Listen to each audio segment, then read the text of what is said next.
Hey everyone, and welcome back to another video. And in this video, I'm going to be going over this GoShare driver review. This is going to be useful for individuals who are deciding whether or not to do GoShare driving. So I've been doing it for about 8 months now, and I must say that it's definitely one of the more physically demanding delivery services out there. But here are some things that you should know and be aware about. So first, let's start off with the pros with GoShare. Now, you do have flexible hours, you do get to work in your own time.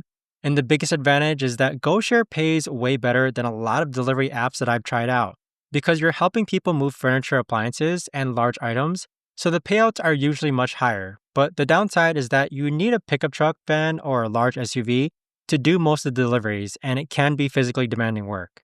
Now, the biggest cons of GoShare, though, is that although your hours are flexible, you are going to have to put in hours. And what I mean by that is if you decide to work 3 hours in the morning, 3 hours in the afternoon, you're still putting in 6 hours of work. Some days you'll get really good deliveries that pay like $60 for 2 hours. Other days you'll get smaller deliveries that only pay like $25. With GoShare, I think the biggest payout I've gotten was like $150 for helping someone move their entire apartment. But I've also done deliveries that paid $20 for like moving a couch. Other things with GoShare that I didn't like or don't like currently is that you're going to be doing a lot of heavy lifting. And sometimes customers expect you to be a professional mover when you're really just a delivery driver. I've had to move like refrigerators with dollies up flights of stairs and carry heavy furniture through narrow doorways. And sometimes customers don't help at all and they just expect you to do everything yourself. Now, with GoShare though, one thing to keep in mind is that you do have to take into account wear and tear of your car and also gas. So let's say that you get paid $80 for a delivery.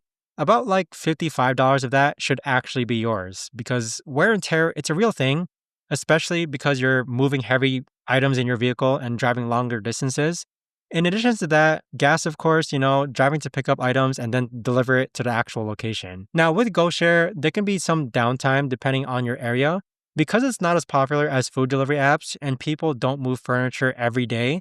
So my recommendation is that you have a podcast, a book, a YouTube video, or maybe backup delivery apps. For me, for example, while I'm waiting for deliveries, I simply just work on my laptop in my car. And so this is more of like a side hustle for me and not really a full-time gig. Now, here are my 3 tips for people who want to try GoShare. First tip is to make sure you have the right vehicle and equipment. You really need a pickup truck or a large SUV or van to do most GoShare deliveries. And so invest in moving equipment like dollies, straps, and moving blankets because customers expect you to come prepared. And I learned this the hard way when I showed up to try and move a fridge with no equipment. Now, second tip is communicate with customers before you arrive. Always call or text them to confirm what you're moving and ask about stairs, elevators, or any obstacles because the last thing you want to do is show up and find out you have to carry a refrigerator up 3 flights of stairs when you thought it was at a ground floor delivery. Now, this has saved me from really bad situations. Third tip is don't be afraid to decline deliveries that seem unsafe or unreasonable.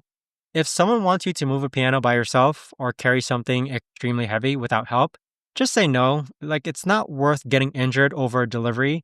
My rule is if I can't safely move it by myself or with minimal help from the customer, I don't take the job. But with GoShare though, I'd say it's been a decent experience when you get a good delivery that pays. It definitely pays a lot better than food delivery.